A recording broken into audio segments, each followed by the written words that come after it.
Hi, my name's Lemons, and I'm a writer-director who also very occasionally plays video games. One of the 2 games I played this year was the Steam version of Persona 4 Golden. I ended up having a lot to say about it, so I took a couple days to write my thoughts down for my friends to read, as well as for myself. Cut to now, and I have this 18-page long document just sitting on my hard drive. I figured I should actually do something with it, so that's what this video's for. I have an audio version of this review with some accompanying visuals, which is what you're watching right now, as well as a written version if that's more your speed. Link in the description. Just one note, I'm not too experienced with voice acting or reading for the mic in general, so apologies if my narration isn't the most soothing. I originally wrote this never thinking it'd be read out loud, so it may also just not translate best to the spoken word. Anyway, hey, I should probably stop trying to scare you off. Thanks for clicking on, and here's the review. Spoilers, obviously. Persona 4 Golden, the worst game ever made. Part 1, Introduction. Well, here I am again. After a year-long break in graduating high school, I'm back to talk about Persona. This playthrough was a bit more spread out than my first. I dabbled with playing it in the early winter months, but I put the vast majority of my playthrough off until summer started, when I knew I'd be free. Clocking it in at 116 hours, Persona 4 was longer than Persona 3, but not by an earth-shattering amount or anything. It's also important to note I tried to have reasonable expectations going in, since I really didn't think they'd be able to top the emotional maturity Persona 3 had. In a way, I was right. Persona 3 definitely had the more engaging story, tighter plot, and greater thematic coherence. However, I don't really think Persona 4 was ever intending to top it. It's doing something weird, something more casual but still with a lot of heart. Like a favorite show or comfort food, the game's sticky. Fans of the series seem to have the fondest memories over Persona 4, even if they can't pinpoint what about it they exactly like.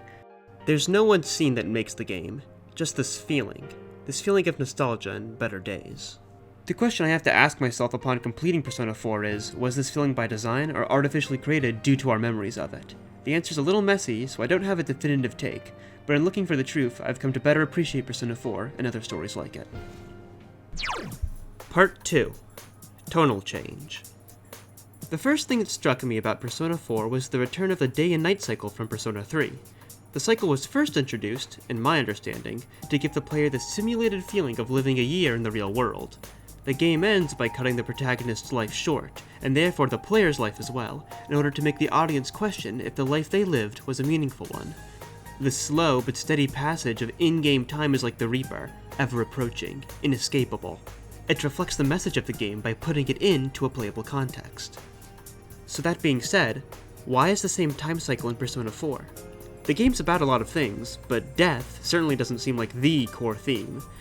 I know it may be tempting to say that's just how Persona games are structured, but you have to remember Persona 1 and 2, from my understanding, didn't have the day and night cycle either. So what gives? Did the director just copy what the last game did without thinking about the actual meaning behind the mechanic? Well, maybe, but I think it's a little more nuanced than that. In general, Persona 4 seems to less so copy, but adapt concepts from its predecessor so they can work in the new game's framework. It isn't concerned with building on the ideas of Persona 3, except in some instances, which I'll talk about in Part 9, God, I have a lot to talk about, rather than it is broadening the scope of the original while tweaking the mechanics to make a new, more lighthearted tone. Because of this transition/adaptation from one style to another, while being built off the back of the same mechanics, some things are inevitably lost in translation, but for the most part, the game does its best in the shift. So what exactly is this new theme/tone the game is trying to capture? Well, on a basic level, I'd say the game's about truth and how we confront it. It's something all the characters have to do in order to overcome themselves, and it relates to the main plot of the game, which is literally a classic small-town murder mystery. This doesn't get the whole picture though. The game is also about friendship and the feeling of nostalgia it invokes. Your party, much more than the previous game, spends time together as themselves and not heroes on a quest. The camping trip, the time on the beach, the skiing trip, all don't have any real relation to the plot or theme, but greatly impact the mood. Hell, the game chooses to spend one of its final moments giving you a montage of happy memories before, in the good and in the true ending, your avatar looks at a photo of everyone while recollecting on the year they spent together. So that's, on a basic level, what I think Persona 4 is trying to do. It's a story about confronting the truth, even when it's difficult, that's enraptured in the warm feelings of friendship and nostalgia. So let's take a look at the day and night cycle with this new lens. What could this mechanic invoke outside of the theme of death? Well, how about a feeling of peace and relaxation? The summer days slowly roll by as you grow closer with your friends. Time doesn't march towards your grave, but rather allows you to look back at the unfolding tapestry you formed over your year together. It's a recontextualization that makes the mechanic feel less like a looming dread, but more a gentle reminder. Time is also split into intervals in these games. In Persona 3, they were broken up by boss fights on full moons, which would come around every month. The amount of days you had left would be displayed on the screen. This created a sense of looming dread and anticipation in the player, which matched the fear and lingering threat of death present in the rest of the game. 15 days until the next fight. 15 days until you may meet your fate. In Persona 4, the chapters are instead broken up by long rainstorms. Critically, these happen irregularly when compared to full moons, and even more critically, you have to go out of your way to know when they're coming. There's no counter acting as a constant reminder on your screen. You figure out when they're due by actively looking at the news or asking the weather enthusiast at your school. This allows the player, unburdened by constant dread, to be able to enjoy the carefree turn of the story, while also forcing them, like the characters in the story, to actively seek out the truth in order to save the day. With one small change, Persona 4 turns the time mechanic from something that can't be escaped to something deliberately hidden. These tweaks are everywhere in Persona 4. Persona 3 didn't give you anything for free. Pretty much every character has an ambivalent view of you until you actively work on making connections. This fits the message of the game, as it's up to Makoto, the player, to actively reach out to others and live their life to the fullest. No one's going to do it for him, just like how no one's going to live your life for you. Even your closest party members require you to max out your social stats if you want to spend private time with them. Now compared to Makoto, use an epic alpha male Chad. Almost all of the party members beg you to hang out with them after they're rescued, and even in the story cutscenes they're fighting over who gets to be with you, the skiing trip being a good example. There's tons of little stuff too. Answering questions correctly at school doesn't only have the chance to boost your knowledge, but strengthens the bonds with whoever you covered for as well. Your party members help out in dungeons, finding items for you and giving additional support in battles. Even the awakening scenes, which happen once a party member reaches their internal resolution, are now dictated by a relationship with them rather than happening as a consequence of the plot. Everyone's more interconnected, helping each other rather than fighting their own battles, which builds the warm feeling of friendship that infects you as you play. I think they did a pretty good job with all these changes to match the new game's tone, though whether you like the new tone is of course a matter of taste. Part 3. Gameplay conveniences and inconveniences. Since this game has a more cheery tone where things are often given to the player due to their friendship, rather than them having to earn it, it's natural that it also has more gameplay conveniences. While I'm in support of most of these, there's a few I have issue with, or at least see the drawbacks. First are the big ones. Being able to change the difficulty of the game whenever you want is a godsend.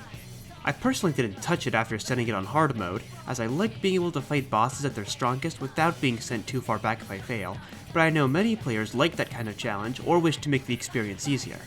Picking which mode is best for you is pretty much impossible when you haven't played any of the game, so I'm glad they don't make you commit to an uninformed choice like they did in Persona 3. Being able to control your party members gives the player a lot more agency in battles, drastically changing how you approach fights. While I like the system for Persona 3, I can't deny this one offers more depth while also leading to less frustrating moments. And the best part? You never have to use it if you don't want to. The game gives you so much freedom and I love that. The drawback to this though is that near the end of the game, fights become way too easy. Since you can control every aspect of your team, and considering the many bonus abilities you get from Rise and the others that you have no control over, the game can feel like it's playing itself sometimes. This was especially bad in the final dungeon, where you unlock the ability to see every enemy's weakness even before fighting them. It boiled down to a game of hit their weakness, which was really disappointing, especially considering how much potential the game showed this system had. The bonuses and free boosts the game gives you also can get grating. Character poisoned? Don't worry, Rise healed you automatically. Someone's knocked down? Don't worry, someone else just recovered them. There's a bit too much randomness for my liking, especially with the enemies who can just choose to dodge their weakness. And if the only thing stopping my brain from going on autopilot is chance, then I see that as a problem. Weapon equipping is another thing that got slightly gutted. In Persona 3, you could only equip them while in Tartarus, meaning you'd have to plan out what you wanted to buy and sell it at the store since you never had your full inventory on you while you're there. I imagine some people found it confusing or annoying, but it added a bit of pre-planning you'd have to do and I thought that was really neat. In Persona 4, it's streamlined though. Everyone will auto-equip new items once you buy them. Hell, they'll even offer to sell their old ones right then and there. Sure, it's nice and streamlined, but part of me misses the old system's complexity. Persona Fusion has been improved as you're able to freely apply whatever stat boost you want instead of re-rolling until you get the right ones. You're also able to pick what moves you want your party members to keep, which is now customizable. This makes creating the perfect team a lot easier, adding customization and decision-making to what was an automatic, or very time-consuming, process. Still, this is one area I wish the developers went further. There still seems to be no logic for what personas fuse into what, at least none that I can figure out, and that made creating some of the personas for the fusion quests nearly impossible without a guide. Adding an in-game fusion calculator or something similar would have made that part of the game way less of a hassle, because as of right now, it feels unreasonably obtuse to complete the questline. Two other additions I enjoyed were fast travel, which saved me a lot of time, and being able to rewatch social links / cutscenes. Being able to look at both the romance and the platonic routes on the social links, regardless of which one you took, and letting you answer whatever you want, was something they really didn't have to do, but was seriously appreciated. Finally, this game introduces some new inconveniences I really didn't like. Before each dungeon, you have to investigate things about the victim in order to get an idea of where they are in the TV world. I found these sections really confusing and aimless, as it felt like you were running around until you stumbled across a solution, rather than actually using your wits and deductive reasoning. Some people in these investigation segments only being available to talk to on certain days only made it more confusing. Finally, the second to last dungeon forces you to skip all the days you could have done it if you beat it early. This isn't the case with all the other dungeons in the game, nor is this warned about prior to entering the dungeon, so I tried beating it on the first day, only to learn I was losing a month's worth of progress for doing so.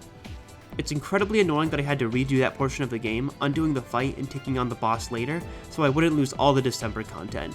The dungeon also crashed on me when I was heading back to the entrance to save after reaching the boss room, so that's another example of the game wasting my time. Part 4. A brief comment on boss fights. I don't have much to say about the gameplay, aside from the changes I just went over since it's pretty much the same fare, but I would like to talk about the bosses briefly. I thought their difficulty was all adequate, and at times really challenging, but in a good way. I had to adapt to pretty much all of them, changing my moveset or creating a really strong team. My only real complaint is with Yukiko's boss fight, which had a strong AoE attack that could one-shot my protagonist if he wasn't guarding. The attack was telegraphed to turn ahead to let me prepare, until it wasn't towards the end of the fight, which caught me off guard and one-shot me. This felt like a betrayal of the trust I established with the game, and it made me question every boss fight after it, despite all of them never breaking the rule like Yukiko's did. Part 5. Brief comments on music and visuals. This game fucks. In all seriousness, I really enjoyed the aesthetics of this game, but due to my limited music knowledge, expect this paragraph to have as much nuance as Teddie has respect for women. The signature track, I'll Face Myself, is a really emotional piece, see there we go already, that reflects the uncomfortable truths the characters have to confront about themselves. It made for a really iconic and powerful piece that perfectly matched the themes of the game. Compared to Persona 4, P3's boss themes seem more otherworldly. Take Master of Shadows for instance, which fit that game since the bosses are less an emotional climax for the group as they are a confrontation against an invading threat. Anyway, back on topic. The final boss theme, titled The Fog, sounds like the guitar from I'll Face Myself worked out its internal struggles and had a determined and clear vision. At least that's what it sounds like to me, I don't know music theory. Anyway, the track reflects the character's determination and resolve at that point in the story. They've worked out what was eating at them, more or less, and are ready to confront the truth full speed ahead instead of fighting it. I thought the contrast between both tracks was really neat and I wanted to mention it. Aside from that, I don't have much else to say besides, the music was good. I think Persona 3 still stands a little stronger due to how interconnected all the tracks are with its reprisals and leitmotifs, which invoke some really powerful emotions in me when they were reutilized in the late game, but Persona 4 has tons of really emotional pieces and some bangers too. Visually, this game was really pretty, just like last time, and all the little details made it super unique and charming. The goofy idols, all the costumes and sprite variety, especially in winter, the slight CRT filter when you're in the TV world, and also all the TV theming in general, which relates to the overflow of information we experience, which makes us oblivious to the truth. All great, but I don't have much more to say besides, it's good. Part 6. Plot and structure. As the game is sort of structured like an episodic sitcom, I don't have much to say about the overall story or how it's paced. It's relatively slow, but threw in enough curveballs to keep me interested for my entire playthrough. After a few dungeons, we get a surprise bonus boss fight against Shadow Teddie, then we get to confront an albeit false killer, then there's Naoto's dungeon, which is a return to form, followed by Nanako's dungeon, and then the rest of the base game they are on is great. Sure, the bonus winter month slows things down a lot, especially since at that point the plot is seemingly resolved, but as an excuse to fit in more gameplay and let you say goodbye to the characters, I give it a pass. It's still very unusual, don't get me wrong, but I give it a pass. Along with this, I think the setup of the game being a murder mystery also helps, since no matter what's going on, you always have that in the back of your head, even if I found the conclusion ultimately disappointing, but we'll get to that later. So aside from that, I don't have much to say about the structure of the story, but that doesn't mean I can't be an ass and nitpick all the details that didn't work for me and didn't make any sense. Nanako's death in the hospital, which in my opinion led to the most impactful scene in the story, talking Yosuke out of murdering Namatame, is incredibly cheapened when the game chooses to revive her 10 seconds later. Instead of committing to a plot decision and living with the consequences of it, the writers wanted to have their cake and eat it too. Let's have a scene where the characters argue and nearly kill an innocent man out of desperation and despair, but also keep Nanako around for a happy ending. Sure, on a first playthrough, the scene really got to me, especially since I wasn't expecting it since the game had been so laid back, but despite how well written the whole section is, I can't help but feel a little cheated. The bad endings where she doesn't get revived, with no better justification besides the fog causing her sickness being stronger since you aren't pursuing the truth, also makes her revival seem all the more arbitrary and stupid. I think Adachi being the culprit could have been hinted at a little more, but what we got was pretty solid.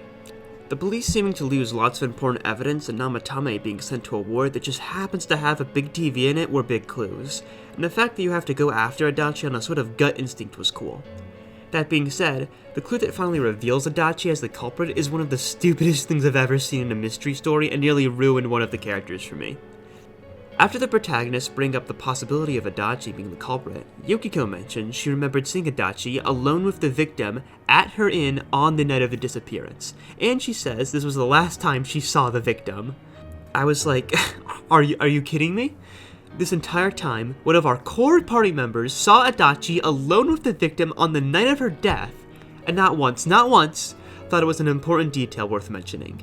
It's impossible for me to believe Yukiko, or any sane person, wouldn't have realized the connection or at least brought it up in one of the many group discussions early on in the game. And it's not like the writers didn't know this made the answer comically obvious. The game intentionally doesn't tell you about this fact until after you've already figured out who the culprit is. This cheap and out-of-character writing really compromised a lot of the mystery for me, as it came out of complete left field and was withheld for no other reason than it'd be too obvious. Finally, I think the ending of the game isn't all that necessary, both the true final boss and Marie. This may seem like kind of a bold claim, so let me explain myself. Persona 4's core message seems to be something along the lines of, confronting the truth is necessary, even though it's painful. In this way, Adachi acts as Yu's shadow in the game. Despite coming from a similar background as the protagonist, he's ideologically opposed to the rest of the cast, arguing the truth shouldn't be confronted since it only brings us pain. Once your party members, who all had to accept parts about themselves they don't like, kick his ass, we get the reveal he was being partially controlled by a god/smoke machine who was the source of the fog. The god goes on the whole humans enjoy ignorance thing and then dies, proving that humanity, or at least our casts, have the power to seek the truth, seek connections, not be an incel even if it's painful. To me, there wasn't much else the story had to say beyond this point, and aside from the last bonus social link scenes you get with your party members, I thought all the big plot beats were just repeating the message from Adachi's fight instead of saying anything new. Sure, maybe there's little tweaks and changes, but I don't think it's enough to justify the final two dungeons' existence. First is Marie's. While she's different from Adachi as she walls herself off to avoid pain while he lashes out and does the whole nothing matters shtick, we ultimately believe the same thing, making for a similar feeling boss fight. What's wrong with turning a blind eye to suffering? I don't want a truth full of pain. I want a peaceful lie.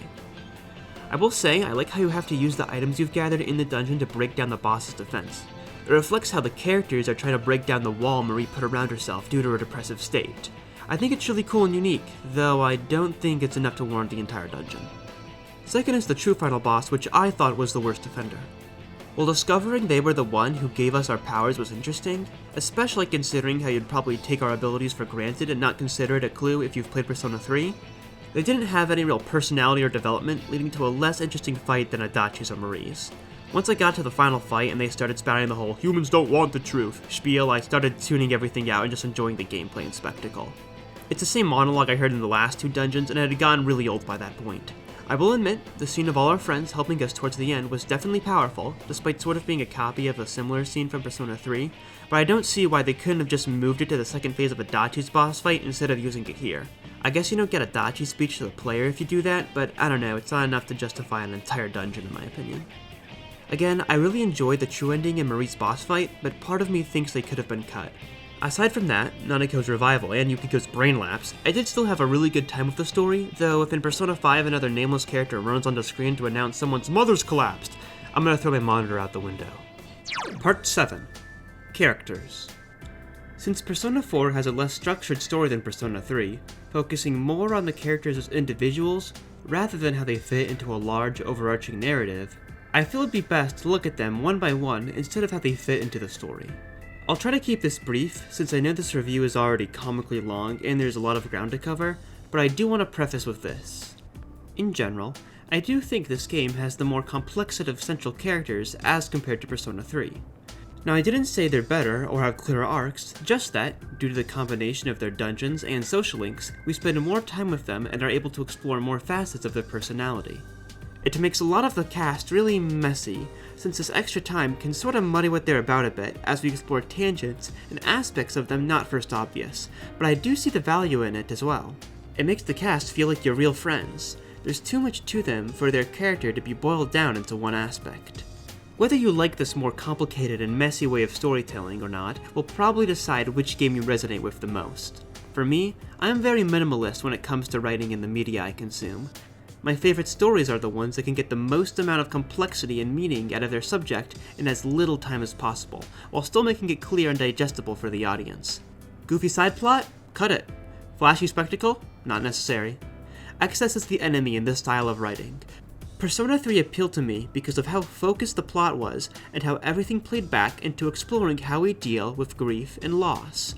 It all tied back to a core. Meanwhile, Persona 4 tackles so many topics and explores so many different aspects of its cast that it can be overwhelming to even think about. Do I think this makes Persona 4 a more complicated and messy game than Persona 3? Yes. But does that make it inherently worse? Not really. This is something I'll write about more in my final section, but the game really changed my belief that everything in a story has to tie back to the core, otherwise it's worthless. Things can just exist, continuing to grow independently from the rest of the narrative. Even if it doesn't exactly tie back to a core theme, it probably means something to someone out there, and that's enough to make the inclusion of all these weird aspects worth it in my eyes. In a way, it's funny. I wrote analyses like these so I could compartmentalize the media I consume into simple opinions I can look back on. It's my way of processing and appreciating the art I consume, but even as I attempt that, this review is already nearing its 8th page. Persona 4 is so overwhelming and explores so much that even my summary of it will probably require a few rereads in order to get the full picture. I guess that's beautiful, in a cosmic sort of way. Okay, I need to shut up. No wonder the one review of this game is like 14 hours long. Anyway, Lemon's Narukami. Unlike Lemon's Yuki, God rest his soul, Narukami has tons of personality for a silent protagonist. Pretty much every dialogue prompt in the game has some insane psychotic choice you can pick, and it makes everything he does hilarious. Sure, Mako's personality, or lack thereof, fits Persona 3's theme better, but Narukami is just such a little goofball, I love him. Dojima and Nanako. Having a family at the core of Persona 4 was a change I thought really fit the game, and it only helped that these two were some of the best written characters. Dojima's struggle between balancing his role as an officer and his life as a father, all while trying to deal with the grief of losing his wife, made him a very sympathetic character that you'd root for to come out on top. Him ultimately realizing both halves of his life are important to him, and that he should accept that instead of fearing living a double life was great. Nanako is a little angel. Super emotionally mature while still feeling her age, she struggles with feelings of isolation as her father is rarely around and she spends most of her free time at home on the TV. As she grows, she's able to understand the grief her father is going through and learn for a fact that she is wanted. Her heart opens further when you let her socialize more with your friend group, which was honestly so sweet it melted my heart. Both of these characters are great, but being able to see how they make things hard for each other, despite both having the best of intentions, is really what made their story so powerful. By the end of the game, you'll really feel like you've healed this family, and it's such a beautiful thing to experience. Yosuke. In my eyes, Yosuke's arc was about his denial of reality and learning to consider the thoughts of those around him. He's established early on as a character that doesn't like the situation he's put in. He's upset to have been forced to live in the countryside, and is the first one to complain when something goes wrong. This sort of makes him the voice of reason of the group, which matches his desire to be the leader/hero everyone looks up to. Wanting to break the monotony of rural life, he uses Saki's death as an excuse to form your mystery hunting squad. With it, he ignores facing his own feelings by being caught up in the investigation, and he gets to become the hero he wants himself to be. Eventually, he realizes what he's doing and understands that, this entire time, he's just been running away from Saki's death. He realizes he has to break down his own mental walls in order to be accepted and accept others. Once he stops playing pretend, Yosuke's able to recognize the people around him and realize how valuable the bonds he made are. He becomes the leader he always wanted to be without even realizing it. Scheduling all the group meetings, setting up vacations for the party to go on, is even there for you after he confronts Adachi. He's not perfect, he snaps and almost kills Namatame, partially because of how much he cares for the others, and partly because of his own underlying anger that still remains from the situation he was born into. But he ultimately understands it's up to him to form the connections he wants, rather than complain about the hand he was dealt, and becomes a more understanding and better person for it. His arc is pretty complex and has a lot of moving parts to it, especially since it's spread out through the entire game, but it definitely makes him feel like a real friend and a fully realized person. There's so many key beats and things about him that change that it's honestly insane. He may actually be the most complicated character in the game, though again, that doesn't necessarily mean he's the best. Chie. From my understanding, Chie grew up somewhat isolated from others due to her interests that didn't match the norms of her gender. This led to her forming a relationship with Yukiko, who became her only close friend for a big portion of her childhood. While this makes Chie very protective of Yukiko, there's also a hint of jealousy she feels, as it seems Yukiko can be the normal type of girl that society values, while Chie can never be that. The way Chie vents her anger is by looking down on Yukiko, her protective nature warping into the desire to control. After defeating her shadow, Chie's goal becomes to protect people, not to have a feeling of control over them, but because she genuinely cares about them. This leads to her desire to learn more about the world around her through academics, something she ignored for most of the game, so she can better understand what she wants to protect. She wants to learn the truth about what she's protecting instead of just blindly following a path. What I like about this arc, and what I think makes it so interesting, is that Chie never really desires to fit into society's mold. Even at her lowest points, she's more jealous of others for fitting in instead of desiring herself to change. A female character who's able to have these complexities while avoiding the standard trope of thinking, I need to act more girly, was really refreshing and unique, making Chie a favorite of mine in the early game. Yukiko. Yukiko's dilemma is sort of opposite to Chie's, which explains why they became friends to begin with, and adds a good contrast considering their shadow encounters are back to back. Her issue seems to be that she feels she can't make any decisions on her own, that her whole life was laid out for her, and that she's too weak-willed to change that.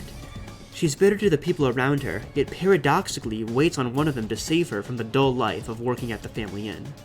Eventually, she starts learning to act independent of others, pushing herself to be stronger and not rely on anyone in order to carve out the future she wants for herself. With this confidence she gained, Yukiko is able to appreciate the people around her that she once felt bitterness towards. Ultimately, she chooses to run the family inn, bringing her back full circle, but not without a change in her perspective. This time, it's her decision. Some people see this as Yukiko reverting and not changing at all, but I think it's fine, honestly. A lot of personal journeys end back where they started, and as long as something's learned from it, I think it has value. While she definitely wasn't my favorite, I do think Yukiko was incredibly characterized in a lot of the group interactions. Despite her book smarts, she can be sort of an airhead when it comes to a lot of the social interactions, which makes sense given her sheltered upbringing. It's only towards the end of the game, when she gains more confidence in herself, that she ends up being more assertive. This is probably best shown in the skiing trip, where most of her best lines are. I kept thinking, wow, I wouldn't expect that from Yukiko, and now that I've thought about it, I reckon that was a point. Kanji. Kanji's probably the simplest core party member out of the entire cast, but as stated before, that isn't a bad thing. In fact, out of everyone, his arc was the cleanest and most to the point. Kanji has hobbies that are considered effeminate and unmasculine, and because of that he's embarrassed about opening himself up to others. He decides the only way he can be a true man is by acting tougher, changing his outfit to that of a stereotypical punk/biker. He makes his new life goal to support his mom and the other people close to him, rejecting the society that never seemed to understand him no matter the mask he wore. Ultimately, he realizes that if he wants everyone around him to understand him, he has to open up and be honest to himself about his interests, as well as make an active effort to inform the ignorant about who he is instead of just dismissing them. I really liked Kanji. Behind the facade, he's pretty much just a normal dude, which makes him stick out from the rest of your group.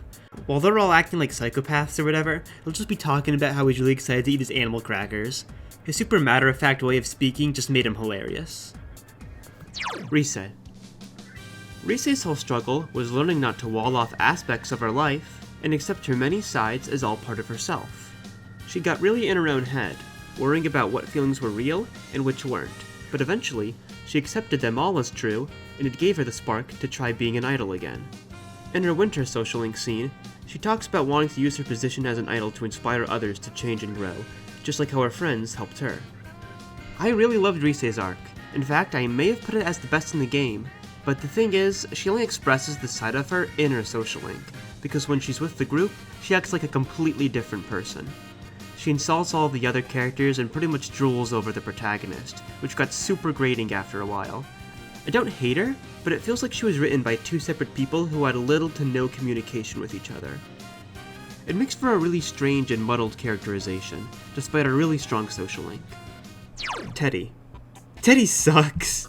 Despite being a device to forward the plot early on, he could have honestly been written out of the game and not much would have changed. His conflict boils down to, I don't belong because I'm not human, which changes to, oh wow, I do belong actually. It's the most basic cookie-cutter thing I've seen, not to mention a much weaker version of Aegis's arc from Persona 3.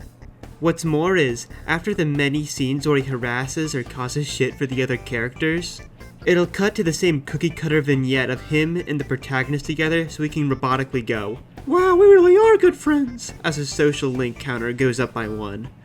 Having him be this agent of chaos who causes tons of goofy rom-com antics was whatever, but having the game constantly try to convince me that he's actually really deep and his creepy behavior was somehow super profound got annoying fast.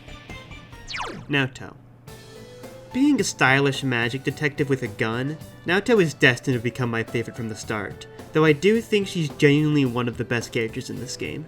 Her introduction, coming off as cold and condescending to the party, sets her up well as someone, while not opposed, certainly not cooperating with your group. It also hints at her big flaws early on, showing how she cuts people off before they have a chance to understand her, and how she only knows how to make conversation if it's related to work. Fuck, I relate. Once I learned she purposely appeared on television to learn how the group operated, I was hooked. While frustrating to our group, it was a move so calculated I had to respect it. Her dungeon is great too. In fact, it's probably my favorite in the game.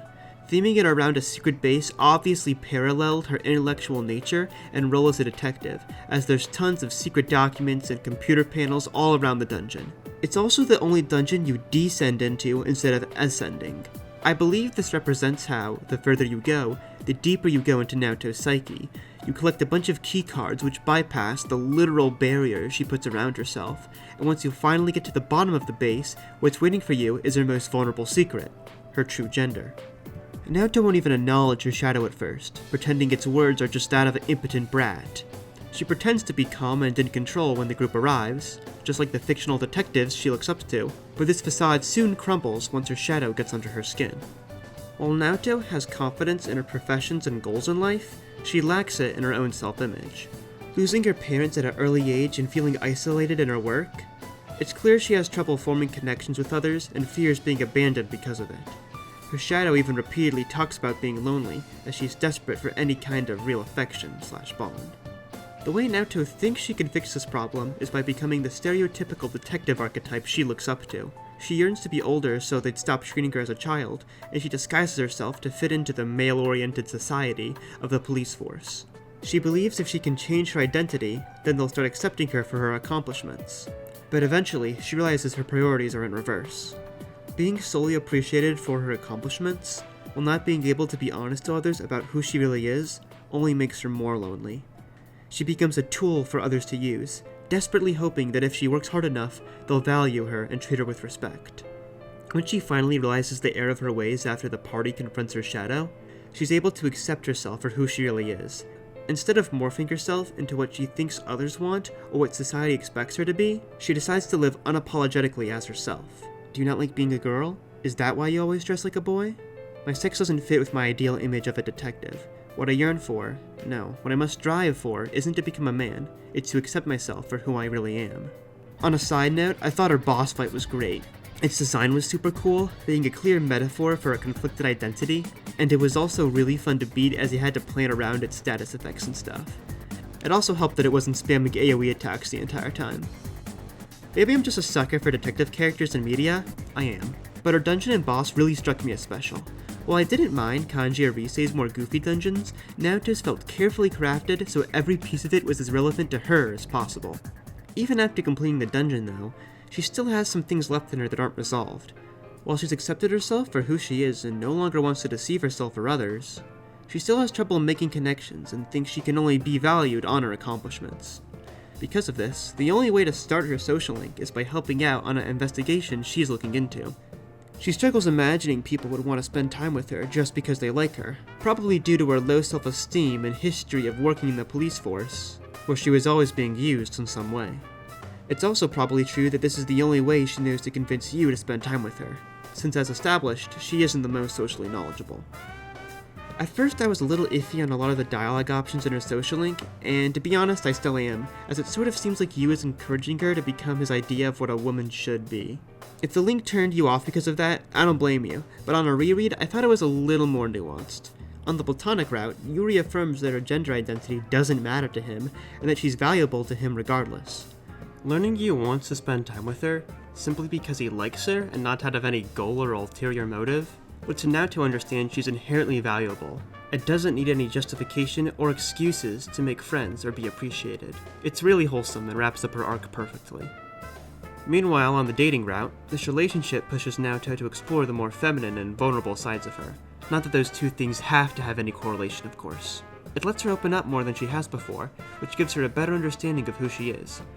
One or two lines are still kinda weird, especially when Yu asks her to sound more feminine or whatever, but overall I got what they were doing so it doesn't bother me too much. Her final winter scene felt a little disconnected from the rest of her arc, but that's alright. She talked about how we forget bad memories to move on from pain, but in doing so, we make the same mistakes over and over. She then says this won't matter though, for as long as you have something precious that you want to protect, you can strive for a better future. Maybe I'm dumb, but despite this resonating with me, I don't really know where it fits in with the rest of her character. Still a good scene regardless. So yeah, if it wasn't clear, Naoto was definitely my favorite character. Her personality instantly clicked with me, along with all her internal struggles and social anxiety. Seriously, look at her posture during this scene. Being a total badass and super useful in fights also helps. Not to mention she calls our group a devious bunch, and describes enemies as quite tenacious, so yeah, she's perfect. I know some people interpret her character as trans and are upset they didn't go that route, and while I don't want to take away their view of her, I didn't really get that read from the text. Regardless, her story seemed to be about self-acceptance and not caring what society expects you to be, which I think is an important thing for people struggling with their gender or sexuality to hear. Marie. She's alright. Others. Others. I've already talked a bit about Adachi and why it's important thematically, so I won't bring him up again. Overall, all the side social links I did were pretty solid, and explored concepts that were pretty unique to them alone. The Moon and Tower Arcana were particularly good in my opinion. Still, compared to the main cast, I don't think there's as much to them, so I ended up not really focusing on them that much. They also don't give you any substantial gameplay bonuses like the party social links did, aside from a couple that give you money, so I think the game could have given me more of a motivation to do them. Part 8. The Stupid Pageant Arc. The Pageant arc and Bathhouse arc were both incredibly stupid, and them being back-to-back made both even more grating as a whole. I understand it's supposed to be another funny scene with your friend group that you can look back on fondly once you beat the game, but it's way too long, clocking in at an hour and 1 minute if you don't skip any of the line reads, and messes with the characterization of a lot of your party, painting them to be sort of selfish assholes and not the friends you've known for most of the game. Yosuke signing up all the girls for the pageant against their consent paints him as strangely abusive and not the friendly coordinator and leader that he had been for the rest of the game. Sure, lots of his antics also have the not-so-subtle goal of getting a girlfriend, but to do something this blatant and obvious, especially with the people closest to him, makes no sense to me. The logic that everyone had to do the talent show and can't opt out because if they don't they'll get expelled is so stupid that I almost found it funny, but I don't think that was the intention of the writers. While I didn't mind anything leading up to it, the pageant itself was miserable. Half of it was just Teddie harassing the female party one by one as they stood for him in a line like this is some weird fucking alien world where that's a thing people do. My problem isn't that it was offensive or whatever, it feels like it was written by a Martian. The scenes at the end were pretty bad as well. We got all the female characters gawking and poking at Naoto's body, combined with a close-up shot of her breast and cartoon boob jiggle sound effect for good measure. This scene's right after Naoto's dungeon too, where she expressed to the other characters how uncomfortable she was about exposing her body openly due to society's expectation of what she should be. This made the rest of the female party seem very dismissive of her feelings and rude to her, which left a pretty sour taste in my mouth. I guess you could interpret this scene as a development of Naoto's character, as she's being pushed to become more comfortable with the way she presents herself.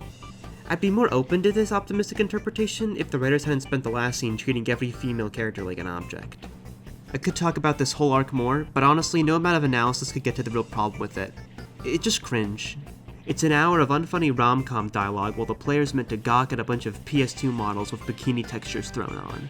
It ruins a lot of the characterization and good faith the game had built up to that point, undercutting the many emotional struggles everyone had gone through, since in this segment, their insecurities were nothing more than the punchline. Part 9. Conclusion. Earlier, I mentioned how Persona 4 recontextualizes the mechanics of Persona 3 in order to tell its own story with its own message, rather than building off the last game's themes. Well, surprise! I was lying. Persona 3 ends on the conclusion that, because you're going to die, you have to make the most of the life you have.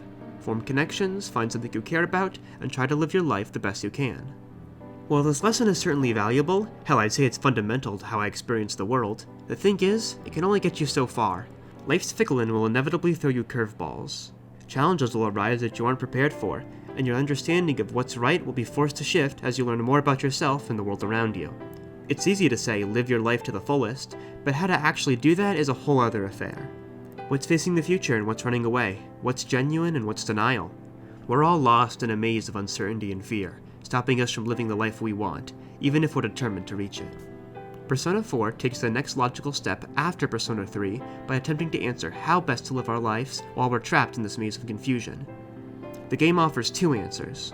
The first answer is the perspective of the antagonists. Just like you, Adachi was forced to move into Inaba and make it his new home. He had plans, aspirations, worked his ass off, but life threw him a curveball and he was forced to adapt. He needed to change and face the new truth of his situation in order to keep growing. Or did he? Why should he give up everything he wanted while other people get to have all they want? Why should he adapt when there's just going to be more curveballs thrown at him eventually?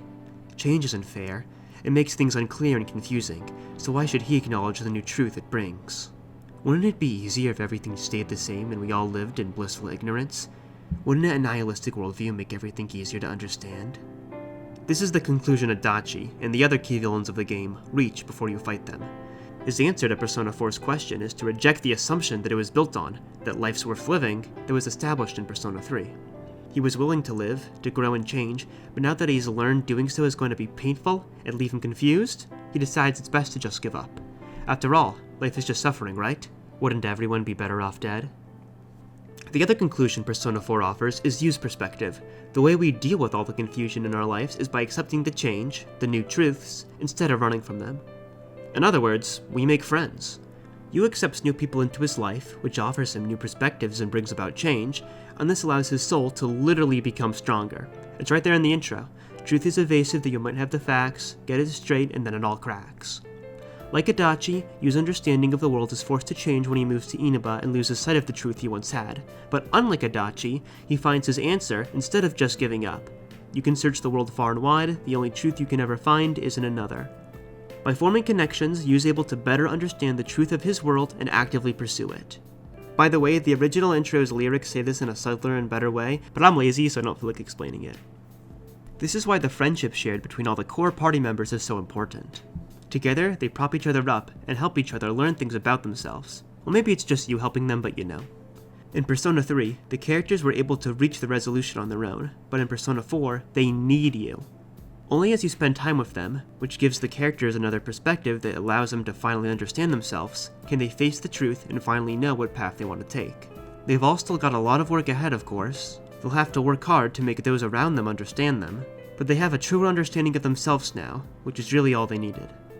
It's also important to note the characters are not opposed to further changes and growth, as long as they have their friends to give them support. This was shown and explicitly mentioned in the epilogue of the game, which I think is important. None of us want to be the guy who's always talking about how great things were back in the day, as long as we're all here, keeping an eye out for each other, we can change. So in conclusion, Persona 4 argues that by accepting the change in our lives instead of trying to fight it, we'll be able to form new connections. These connections will help us understand more about ourselves, which will guide us as we debate what's the right path to go down in order to live a fulfilling life. Part 10. One more final. I need you. At the start of this review, I said that fans of the Persona series seem to have the fondest memories over 4, even if they can't pinpoint what about it they exactly like.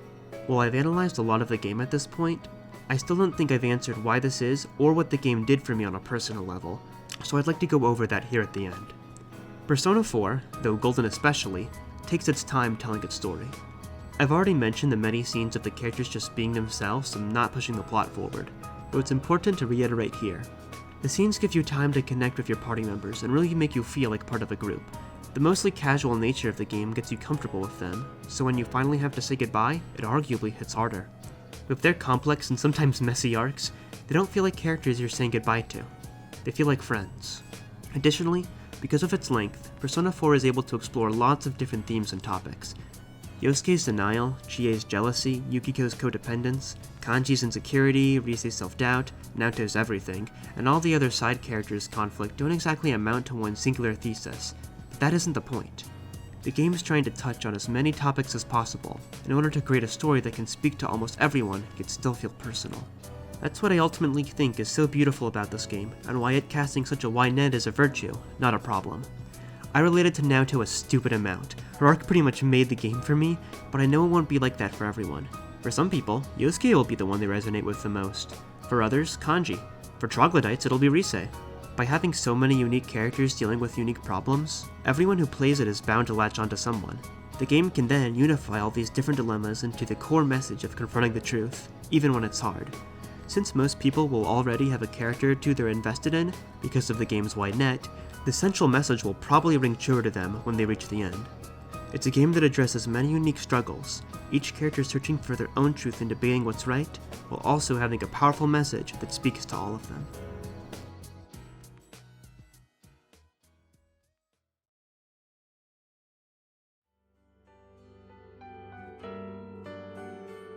The question of, how should I live my life, obviously doesn't have one answer, and I'm glad the writers didn't pretend it did. Living is messy, but you have to do it. Relationships are messy, but you need to form them. Persona 4 is messy, but at the end of the day, it's still golden. It's such a fun, stupid ending.